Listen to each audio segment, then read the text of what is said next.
Depuis pratiquement le début de la chaîne, beaucoup de gens m'ont demandé de leur conseiller si telle montre ou telle autre était en bon achat.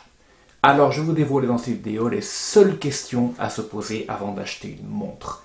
Est-ce que vous achetez une Casio à 10 € ou une montre à plusieurs dizaines de milliers? Mais avant ça, pour ceux qui ne connaissent pas la chaîne, je m'appelle Olivier et j'adore les montres au super rapport qualité-prix. Donc en gros les montres qui vous en donnent beaucoup pour peu d'argent. Si cela vous intéresse, n'hésitez pas à vous abonner à la chaîne et à consulter les liens dans la description ci-dessous où je vous présente une sélection de montres abordables et de haute qualité. Et pour qu'on soit très clair, ceci n'est que mon humble avis, issu de mon expérience de collectionneur et d'amateur de montres. Je ne suis pas un expert, mais j'aimerais faire profiter de mon expérience à ceux qui débutent dans cette passion. Commençons par la première question à se poser, et c'est systématiquement, est-ce que j'aime vraiment cette montre? La question paraît assez simple, mais pensez aux nombreuses fois où vous avez acheté des montres simplement parce que quelqu'un d'autre les a conseillées ou parce que c'était la nouvelle montre cool à avoir, sans vous demander vraiment si c'est ce que vous vouliez. Nous les youtubeurs pouvons aider un peu en vous suggérant tel ou tel modèle, mais surtout en vous donnant des retours d'expérience par rapport à une montre qui vous intéresserait, mais au final c'est votre argent et c'est vous et vous seul qui allez porter cette montre. Une règle 100 que j'utilise, notamment pour les achats conséquents, est la règle des 5 ans. À savoir, est-ce que je porterai cette montre dans les prochaines 5 années et est-ce que j'aurai toujours autant de plaisir de la porter?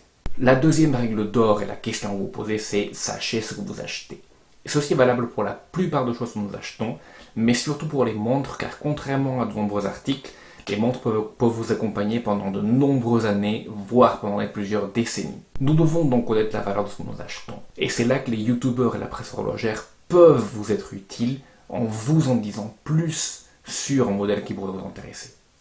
Bien sûr, vous devez obtenir vos informations auprès d'autant de sources que possible pour vous en assurer. Finalement, un acheteur informé est un acheteur avisé.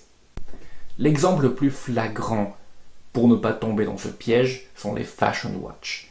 Ce n'est pas vraiment que les fashion watch ou les montres de mode soient de mauvaise qualité, c'est juste que la plupart du temps, elles ont un rapport qualité-prix qui est très mauvais. En gros, elles coûtent trop cher pour ce qu'elles proposent vraiment. Pensez à Daniel Wellington qui propose des montres coûtant quelques euros à fabriquer à des prix absurdement gonflés. Il n'y a qu'à regarder les valeurs de revente de ces montres-là sur des sites de type Vinted, eBay et compagnie. Et ce n'est pas que Daniel Wellington, mais de nombreuses autres marques, parfois des grands noms de l'industrie de la mode, qui sont également coupables de ceci. Et finalement, le dernier conseil serait d'accepter de faire des erreurs contrôlées. En complément des points précédents, il est important d'accepter, lorsque nous commençons à collectionner des montres, que cela peut prendre un certain temps avant de connaître vraiment quel est notre style. Donc une partie du processus d'apprentissage consiste également à acheter des choses qui ne nous conviendraient peut-être pas forcément au début. Mais l'important est d'apprendre de ses erreurs afin de ne pas trop entamer sa passion ni sa bourse pour à la fin acheter des choses qui nous conviendraient. Si vous suivez ces 3 principes, vous devriez être couvert et ne pas trop vous tromper lors de l'achat de votre prochaine montre. Et rappelez-vous que la beauté de collectionner des montres est l'aventure, la découverte de l'horlogerie et le fait d'explorer les marques, les modèles, les références spécifiques. Il y a tellement de choses à savoir. Si vous êtes arrivé jusqu'ici, déjà merci beaucoup et pourquoi pas vous abonner et regarder les vidéos que je vous montre ici et qui vous guideront certainement dans votre prochain achat. Merci encore et à très bientôt.